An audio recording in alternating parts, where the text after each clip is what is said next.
Hello, everyone, and welcome to Hope. My name is Tammy Lynn Connors. This is my YouTube channel and podcast, helping other people evolve. Today, I have Todd with me. Hi, Todd. How are you tonight? Hi, good. Good, good. Now, Todd's from Nebraska, correct? Yep. Yeah. How's the weather in Nebraska? It was 86 today. It was Oh, gorgeous. nice. That's why we were here in Texas too, so we're about the same. So Yep. I people always ask me how I meet people, and I always say it's God, but it just happens all the time. And so I met Todd through the new company that I'm with, Zinzino. We've been at a couple events together, and just super excited just to connect with him. And he'll tell a lot about his stories, like who he played football for and things like that. But I've been following him on social media, and the other day I saw a post where Todd had said he'd been sober for 21 years. Congratulations. And so immediately I was like, oh, well, there's another story of hope. So I reached out, and Todd graciously said he would share his story with us. So I want to thank you for that, Todd. I can't wait to hear your story. Yeah. And so, for those of you who have never tuned into Hope before, just to let you know why I started this. So, I started this mission and vision thinking that there's so many people that are at home that feel like they're all alone in their struggles, that no one else is going through what they're going through. And we might not be going through the same thing that you're going through, but these stories just share with you that other people go through struggles. And going through those struggles, we can learn how to navigate through these struggles. And that's what it's about for me. Maybe you'll hear Todd's story today and you're laying on your couch just thinking that you can't do anything right now because of the struggle you're in. And it might just have you get up today and open the door and take a deep breath and say, if Todd did it, I can do it. And that's what I like to share. I think that that's very important, just to let people know that, hey, we all have struggles, we all go through them, but once we learn to navigate through them. And so I'm just super excited to hear your story, Todd. Awesome. I'm excited to share it. So Todd Uhlir, I grew up in a little town in Nebraska called Battle Creek, 900 people. Mm. Uh, graduated, my graduating class was like 50 people. It was a sports town. It still is a sports town, right? I know down there in Texas, they take their football pretty seriously. We do too up here in Nebraska. Yeah. And I grew up with four brothers. I had two older, two younger. My mom had my oldest brother at 16 years old. My dad was 18.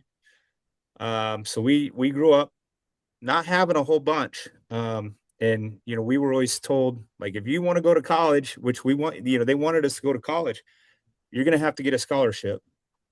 And none of us were real smart. Uh, well, in books, we weren't real smart, right? Like Right. we were constantly active. I would rather be outside running around. I mean, recess was my time to shine, Right. type of thing. I didn't mind, science, math, enjoyed that. But everything like English, I mean, it's my first language. It's my only language. I did horrible in English. But yeah, so growing up in a small town with, not a lot, like I had a lot of hand-me-downs, that kind of stuff. Um, but I was blessed to be a really good football player, right? And so my freshman year, and I mean, my goal was to play at Nebraska, no matter what. I mean, I would pretty much do anything legally to get there. I trained very intensely, as one would gather to play Division I football. Um, I was very, very focused. But my freshman year in football, 14 years old, I was going against the seniors, and I made a heck of a play, and got kind of blown up a little bit, and really thought the seniors were going to beat me up. And I had to walk home from school, which was only a couple blocks, but it took a little bit to get home. I was walking home, and a senior and a junior pulled up, the basically the captains of the team. They pulled up next to me and they, hey, get in. And I'm like, I'm almost something. They're like, no, get in. And I'm like, great. And so I got in the back. I'll never forget it. And they threw me a beer, and they're like, here, great, great hit today. You're taking up, right? Because my second brother had just graduated. He was a senior the year before, and they had played with him. And they're like, hey, you're taking up right where your brother is, left off. And I'm a freshman, and I'm like, I'm holding this beer, like, no, like I have goals, like that's all the stuff running through my head, right? Mhm. Like, and I'm like, guys, I'm good, and they're like, no, you're drinking it, right? So I drank it. They dropped me off. I walked the block home. My mom was sitting there. She's like, where you been? Like my mom was pretty much into it, like want to know how practice was every day, Mhm. stuff like that. And I was just scared to death she was going to smell the beer on me, right? Because she probably would have killed me. I got away with it, and guess what? They once a week they pick me up, and one beer turned to two, turned to three, turned to four at 14 years old because I'm hanging with the cool guys, right? Sure. And I really kind of made a commitment to myself that I was going to do whatever it took to get to Nebraska. Well, I didn't. It was once a week, right? Like seemed like nothing. Well, I continued that pattern throughout high school. I became, the guy. Broke every state rushing record, did all these things, and so I just got away with it every week. We Mhm. go out on, after we won the game on Friday night, we go out, and then I wrestled, I ran track, I played baseball in the summer, like I was active, but it was once a week, and it didn't seem too bad at the time. And I got the call. I was able to go play football at Nebraska. Well, um, needless to say, I wasn't as good as I thought I was when I got to Nebraska, right? Like college football is the real deal, Mhm. especially back in 1993. You can look it up. Nebraska was pretty decent back then. We lost to Florida State that year in the national championship game. We went on to win the national championship in 94, the national championship in 95. And I was on those teams. Well, 93, I was the scout team running back. And literally Tuesdays and Wednesdays, you literally just got beat to death. Like, Mhm. and they didn't like you just had to try and survive it. And so I turned to alcohol, right? I that was my painkiller of choice was alcohol. And it was at a time that I mean, as a Nebraska football player, you could get away with just about anything, um, short of capital murder. Right. Right. So you know, uh, so it evolved. The guys on my dorm floor, like my roommate was a football player, but he was pretty much just as bad as I was. And then the guys on my floor were like total alcoholics. And so I always had a party every single night of the week Mhm. that I could go to. And that's how I medicated. That's how I got through the first semester of college. And then I moved up in the ranks and I became, a second team I back at Nebraska. And then practices were super easy, but I'd already instilled that habit, right, Mhm. of drinking 4 to 5 nights a week, sometimes every night of the week.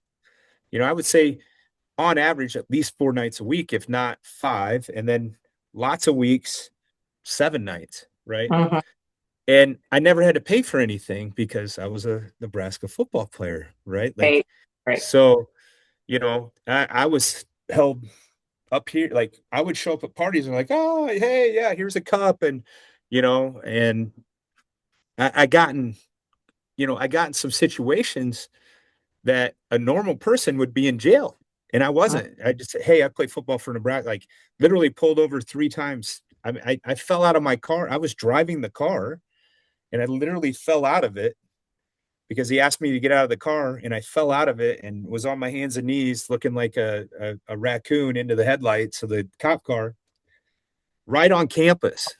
I Mm. got up, he helped me up, and I said, hey, I'm a running back in Nebraska. And he's like, where are you going? Da, da, da. And he just followed me back. He let me get back in the car. Like, so had I maybe got in trouble, Right. Right. maybe they would be a Right. different story. I'm glad I didn't, right? Like I have no record whatsoever, uh, Awesome. which is pretty lucky. So let Um, me ask you something real quick in this, Todd. You're yeah. drinking 5 to 7 days a week. Did you have hangovers? Oh yeah. I didn't go to class. Yeah. Like I went to tests only. And so we had to eat at 11:30, train at 1:30, and then meetings at 2:30. and then practice at 3:30, and then we were done by 6:30, and then I was off to party, Oh, right? okay.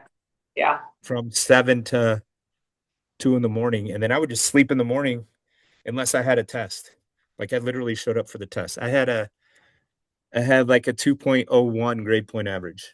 Mm. I did not like school. Like I Yeah. never did Right. like school. Right. I don't feel like I'm a dumb person. If you see what I do with my Yeah, you're not online a coaching and person. stuff like that, a lot of people are like, I can't believe you do all that. But yeah, if something interests me, I'm all in, right? So, Right. um, but yeah, I was hungover.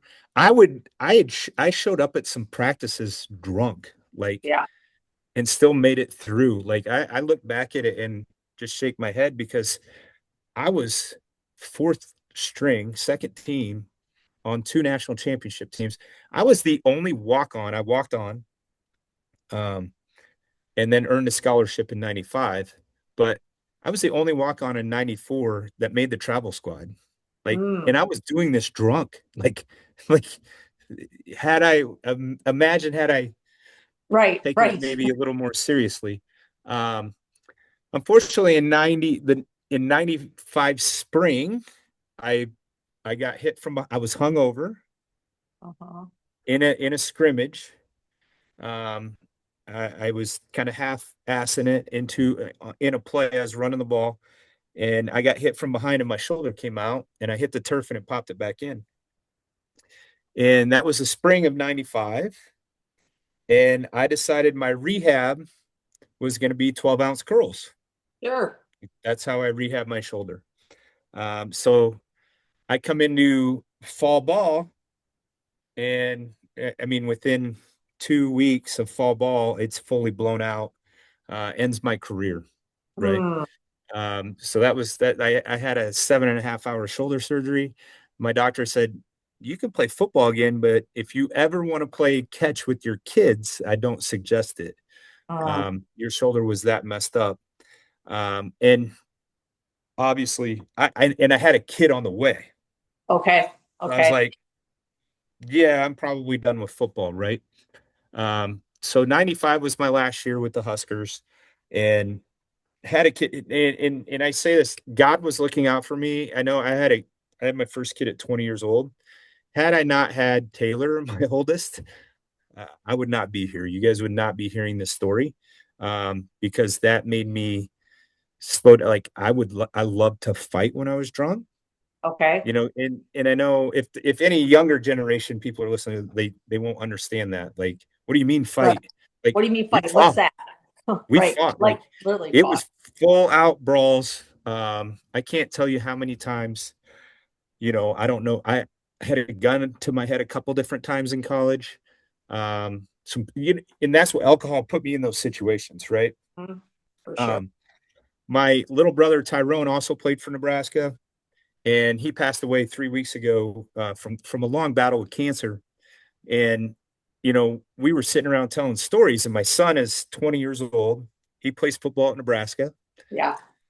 He's been drunk one time in his life with my nephews, which I still to this day want to beat my nephews up, for getting him drunk. But you got to Mhm. think, he's his own kid.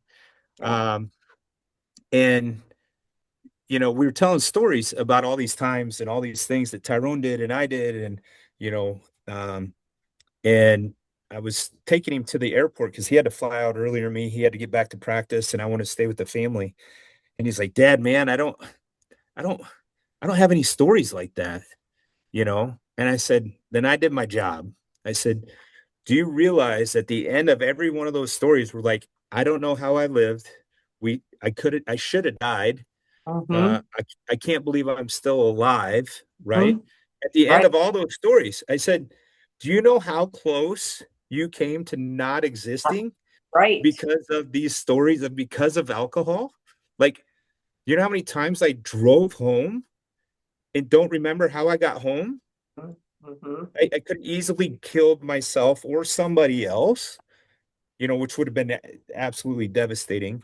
Um, I don't wish that on my worst enemy, right? Right. To Right. to harm somebody else because of your alcohol abuse. Mhm. Um, but you know, I said, you're going to have plenty of stories that don't involve Yeah. being stupid, right? Right. Uh, Right. I always called it my beer muscles, right? Like they would get like, and I mean, I honestly felt superhuman, Hmm. especially when I was playing football in Nebraska. I was pretty strong. I love the weight room. I still love the weight room, as you can see. Yeah. It's my little background. I'm a health and fitness coach online. I run the STB locker room now. So my goal is to help guys be as strong as humanly possible, but for longevity, right? Hmm. For the long term. And so yeah, kind of go back to 95, blow my shoulder, have my daughter in December, and I got to get a job. I got to support, I got married in March of 96. Still married to this day, 31 years. Yeah, 31 years we've Congratulations. been married. No, 30. 30 years. 30. Ah, Yeah. a lot of years. Congratulations. 30. And you know, that slowed me down a bit. Uh-huh. But I still kind of continued the once a week. And then we had our second kid, and then now I'm trying to dodge daddy responsibilities by staying out with the guys, um, and I knew it. I mean, I knew what Right. I was doing. Like I'm avoiding being at home because I had two girls and my wife, three, and I came from a family of all boys. Right. So Right. like there was a lot of crying in my like girls just cried like they have these feelings that I don't know what to do with, right? And um, so I quit in let's see, 2005, but the summer before 2004, I quit for 8 weeks. Um, I just knew I was getting to. I started drinking, you know, 3 nights a week, 4 nights a week again. You know, I was starting to see that pattern of from high school, I was drinking once a week and, I had all these responsibilities. Well, I got pretty successful. And so now I had more time and more money, right? Because I had to buy my own beer at this time or alcohol or liquor. Right. I drink mainly beer for the most part, but then I really got in probably 2003, got hooked on Morgan and Cokes. And, Okay. you could drink four of those really fast and not feel anything. So you're like, I need to drink four more. And next thing you know, Right. you're blackout drunk, right? Right. Um, Exactly. Kind of how Captain Morgan works. Like it Yeah. hits you. It does. You don't feel anything. You're feeling good. You're feeling good. And next thing you know, you're blackout drunk. You're like, Right. I don't remember a dang thing. Yeah. So I quit. No, I knew I had a problem. I quit for 8 weeks in '04, the summer of '04, because of an incident. I don't know if I should say it, but we were at a meeting um, for our company, and we were staying on a golf course that had little cabins Uh-huh. and then you'd meet up at the main hotel for the meetings and stuff. And I had I had a truck, a little Nissan Frontier, and we were drinking at the hotel on Friday night. No, on Saturday night, and I could have stayed Sunday, but so we were there Friday night, Saturday night. Saturday night, we're drinking at the thing. I bought a shot of Louis the No, he just froze. I don't know why. 16th or something like that to brag. I say that because I was stupid drunk. And why would you spend $250 on one shot? Because Oh my I had goodness. my beer muscles on. Um, you know, and we were around other business owners and you're trying to, you know, but so I took a shot of that and I do not remember getting back to our little cabin, Hmm. but I do remember driving the next morning from our cabin to go have breakfast. And you could see somebody had driven through some of the Golf um, course. the traps, the Sand sand traps. traps. Yeah. Oh And I boy. don't know if it was me or not, but I'm pretty sure it was. My truck was a little dirty. And so that I quit that summer for 8 weeks. I'm like, okay, I gotta shut this down. I Right. went 8 weeks and I felt fine and everything. And then I was like, I don't have a problem. Right. I can handle this. And then my wife got pregnant again in '04. And so I quit March 23rd of 2005, a month before my son was born. And so I had two girls at the time. My son was, and I just, uh, I didn't go to AA. I didn't do anything. I had a buddy that cared enough for me. Mm, He was also sober. At that time, he'd already been sober 15 years. So he's at 36 years sober, I believe. He called me. He reminds me all the time. Um, he was good enough. We played golf together, and he was good enough to like sit me down. And he goes, "What are you doing?" I go, mm, "What do you mean?" He just kind of laid it out there and like spoke the truth to me, right? mhm, Like he's like, "You get drunk every time we play golf. You spend all this money, you do all this, and then in the winter, it's around games and all this stuff." And I said, "Yeah, I'm the life of the party." And he goes, "Yeah, you're the life of the party, but what do you think your kids are looking at?" And so that really hit me. My parents never really drank around us that I can ever really remember. So mhm, I was thinking, what example am I setting for my kids, right? Um, Especially, I quit before my son was born, but that wasn't really what I really quit because I didn't want my daughters marrying some drunk like me, right? Um, so good. but it has helped all of them, I believe. You know, so like Trent's never seen me drink. My son hasn't, and then my youngest daughter's never seen me drink. And Taylor, my oldest, she was, let's see, she was 8 years old when I quit, 9, Yeah. somewhere in there. Well, no, she was born in 95. I quit in '05. She, So she 10. was she was 9, gonna be 10. Okay.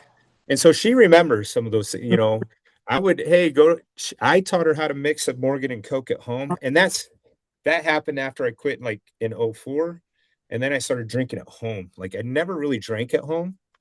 I would always go out and do it. And then, I would come home when the kids were sleeping. Right. Right. So they never really saw dad drunk too much. And then I started drinking at home after I quit. Because I'm like, maybe if I just drink at home, and then, I mean, I taught my daughter to pour me a nice Morgan and Coke. And I thought, what am I doing? You Right. know? So my buddy, he says, hey, he wanted to do a workout with me for 12 weeks. He goes, I bet you $100 you can't quit drinking for the whole 12 weeks while we do this workout. And I said, you're on. Um, it's been 21 years later. He still hasn't paid me the $100. So it's accruing interest. Yes. And, 21 years later, I'll tell you, it was, you know, in the top three decisions of my life, right? Mhm.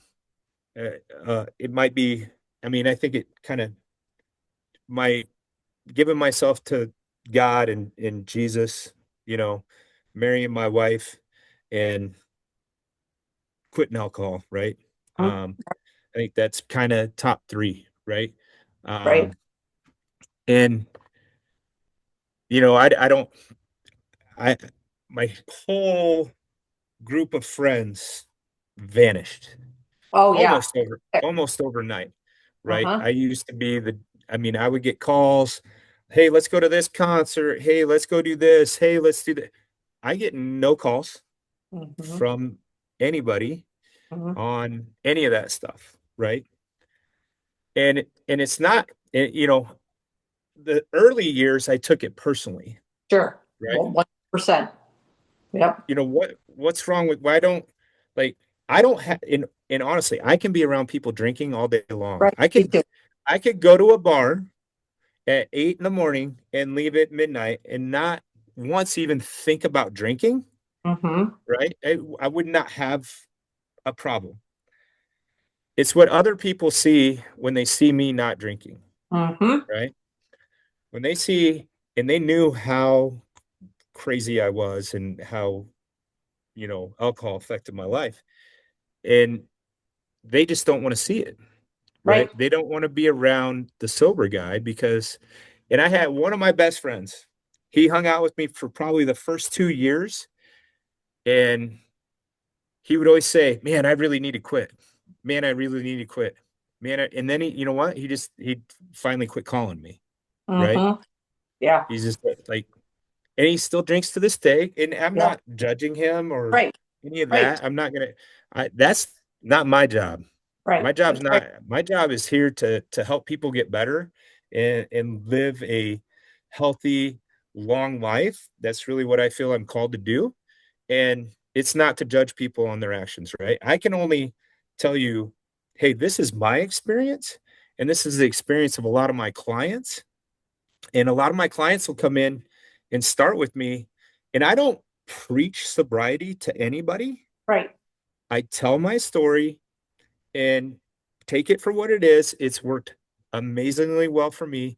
I had to get a lot closer to my kids because I Mm-hmm. didn't have friends to spend time with. Right. I am so tight with my son and my youngest daughter. My two older ones kind of still had that, dad's we don't know where dad's at, right? Like kind of craziness. Yeah. Uh, but I'm super close with my two youngest. I in that made the epiphany. My family owned Burger Kings, and we bought the Burger Kings in '97. We were poor growing up. We worked at Burger King growing up. And then we were able to purchase the Burger Kings in 1997 after I quit playing football and came back, and we were able to buy the franchise, worked our butts off, made no money for 7 years to pay them off. And so then that's, like I said, it kind of started making the money and Mm-hmm. started drinking more. And, you know, I I just was really in a crazy spot. Like it was all over again. Like I went from zero to hero, and then blew my shoulder, went to zero, and then kind of got back to this spot where I had a lot of money and I could do what I wanted. And we partied and I went to Vegas every year. Um, you know, did some crazy stuff, right? Right. Um, but I, I I want to was, back up just a little bit, Todd, real quick. yeah. So, two things that I wanted to say. When I quit drinking too, I had that same thing with my friends, right? And I Mhm. believe that a lot of that is, like you said with your friend, he kept saying, I got to quit drinking because they're looking at themselves, right? I remember Mhm. friends call me and they're like, you don't really have a drinking problem. You drink just like we do. And I'm like, well, and you're Yeah. still sitting at the bar. So that I can totally relate to that. And that was the thing too. Like when I quit drinking, I was blessed with friends too. Like you were with your friend. I had three different houses that I went to every single day. I did go to AA meetings my first 6 weeks, but I went to three different friends' houses every single day.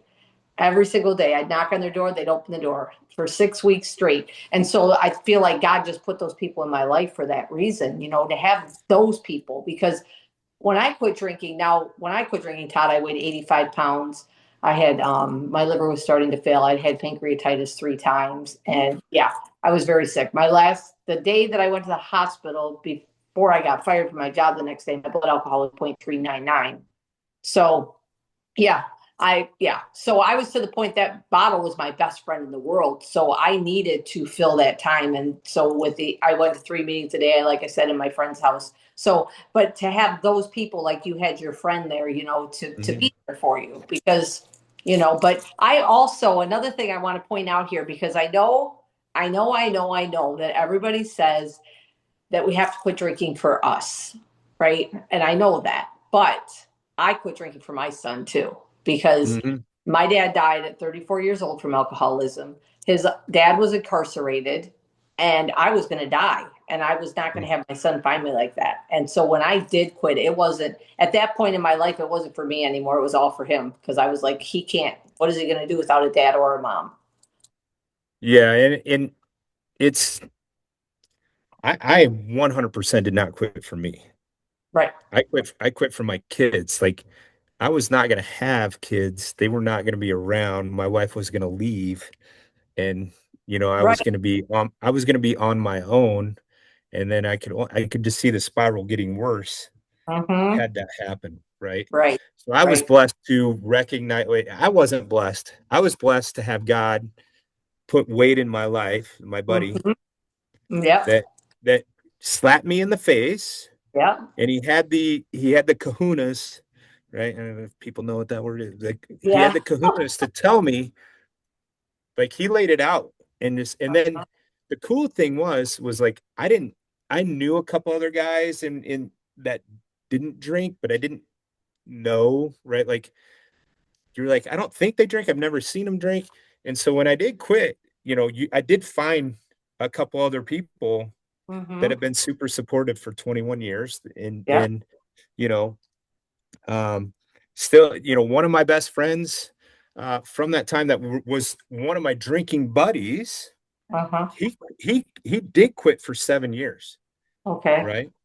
Um, and he has since gone back, but he completely like he has a couple beers.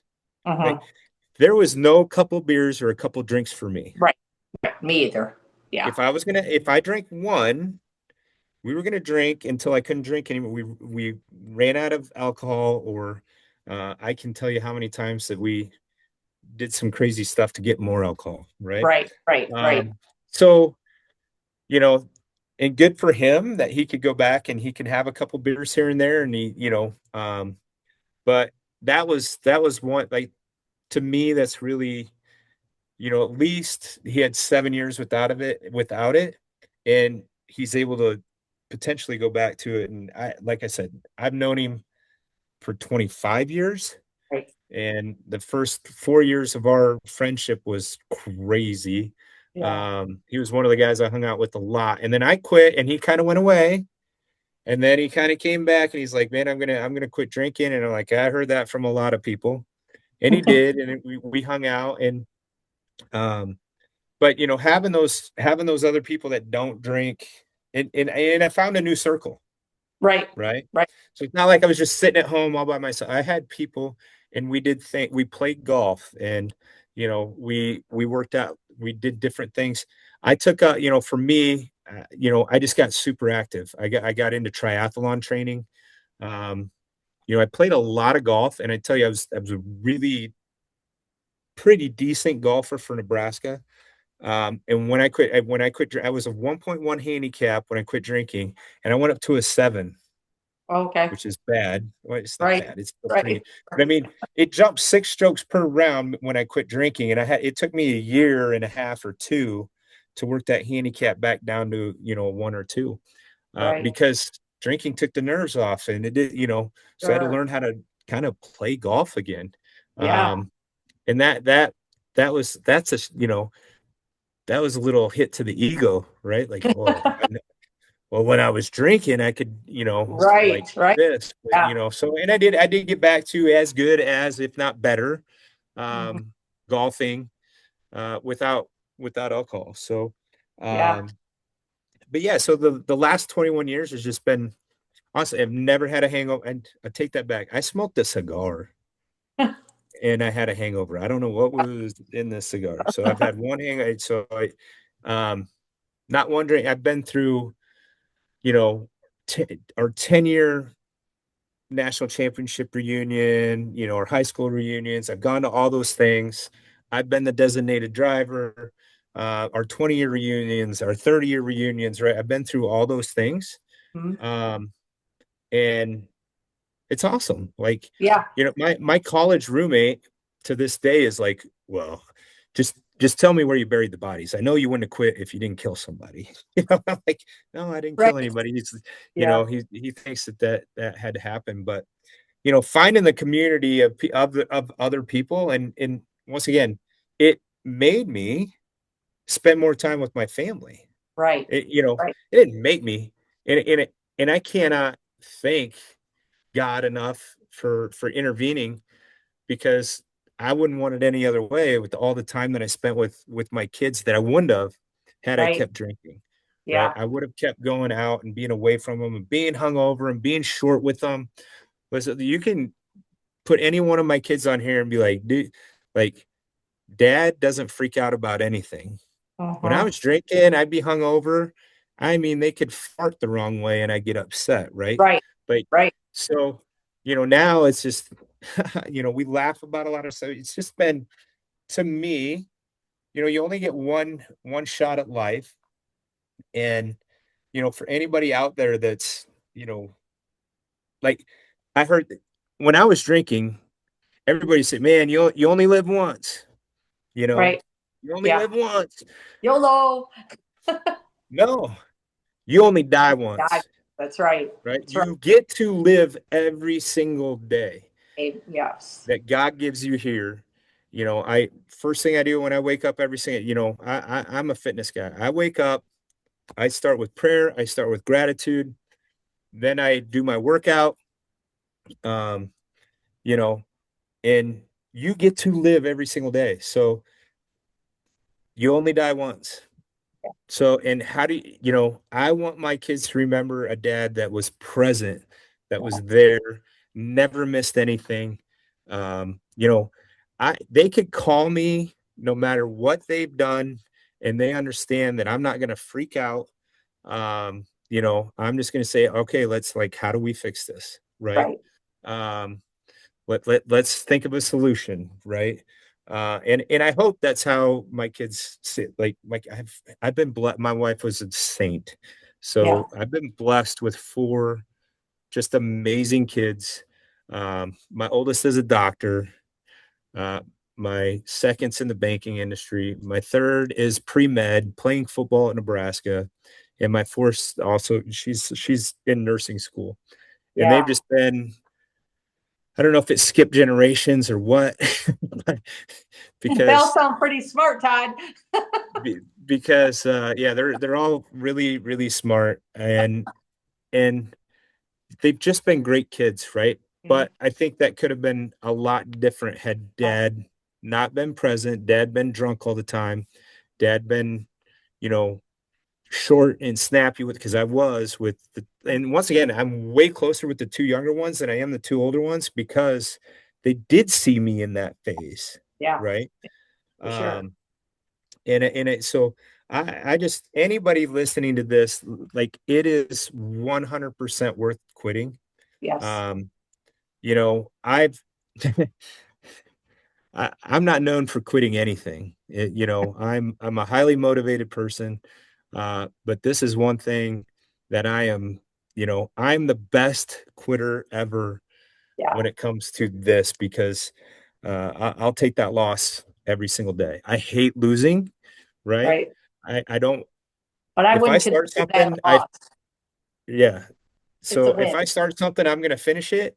And I Uh-huh. did. I finished drinking 21 years ago, and it's been an amazing blessing to me, my family, my business, my community. Right? I could have easily killed somebody or multiple people or ran into a bus. Like, Yeah. I mean, just cannot believe how God kind of protected me so that I could be here to tell this story, right? Yeah. So Yeah. so I could be here to have more kids. Yeah. I have two grandkids now, right? I'm a Right. grandpa.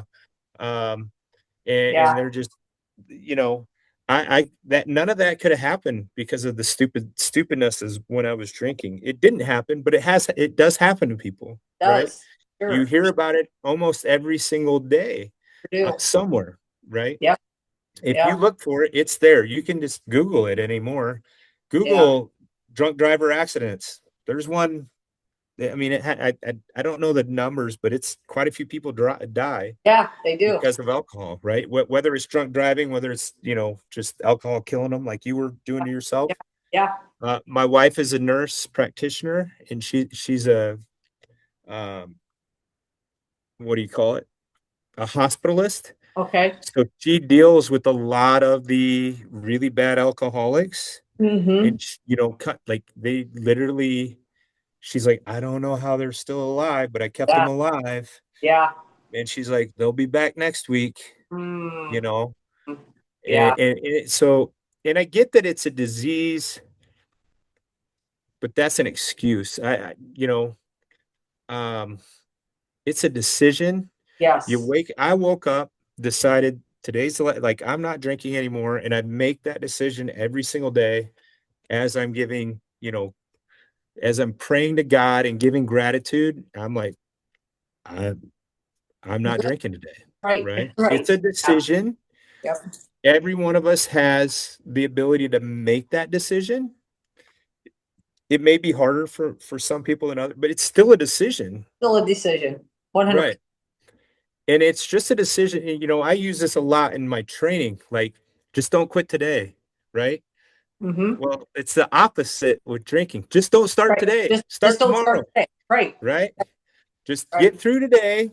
Yeah. Do it one day at a time, right? And anybody can, if I can do it, guys, if you would have known me in my teen or like late teens, 20, you would, all the way up until I quit. You were like, they're like, I have friends to this day. Like I posted on Facebook, 21 years sober, and they still will, they wouldn't comment on it, but they text me like, still can't believe you quit, bro. Right.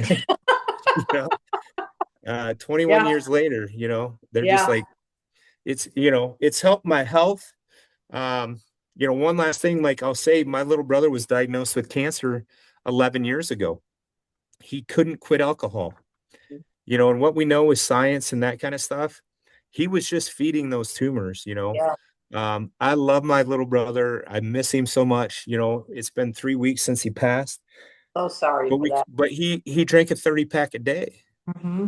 you Yeah. know, and Tammy, that I mean, the research is that alcohol feeds tumors, right? Right. Um, Sugar feeds tumors. Like, Hmm.